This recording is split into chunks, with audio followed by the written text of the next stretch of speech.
नमस्कार. परवा वडापाव केले होते आणि त्याची बटाट्याची भाजी राहिली होती, तर म्हटलं आज नाश्त्याला बटाट्याचे पॅटीस बनवावे. त्यासाठी बेसनामध्ये थोडं पाणी आणि हळद घेतलं.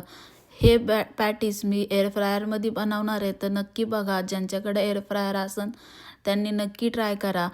बेसनाचं जे बॅटर बनवणार आहे ते थोडं घट्ट बनवायचं, कारण एअर फ्रायरमध्ये ते वाहू शकतं. बटाटे जास्त जाड जाड नाही लावायचे, पातळ थर लावून घ्यायचा त्या पॅटीसला आणि एकावर एक लावून घ्यायचे. मध्ये चीज वगैरे टाकलं तरी चालन. हे पॅटीस तुम्ही डीप फ्राय पण करू शकता, पण सकाळी नाश्त्याला करत असाल आणि तुमच्याकडे एअर फ्रायर असेलच तर एअर फ्रायरमध्येच करा. सकाळ सकाळ एवढं तेलकट खाल्लेलं चांगलं नसतं.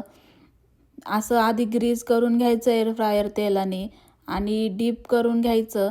हे घट्ट असल्यामुळं जास्त वाहणार नाही. पण आधी आम्ही जाळीवर केलं. जाळीवर टाकल्यामुळं काय झालं, खाली त्याचं सगळं बेसन सांडलं होतं. त्यानंतर मग आम्ही बटर पेपरवर पण ट्राय केलं. याच्यासाठी 180 डिग्रीवर 10 मिनटं आपण फ्राय करायचं आहे. म्हणजे 5 मिनटं एका साईडनी आणि परत पलटून 5 मिनटं दुसऱ्या साईडनी. हे नंतर बटर पेपरवर केलेलं चांगले झाले. व्हिडिओ आवडला असेल तर लाईक करा आणि नवीन असाल तर सबस्क्राईब करा. बाय.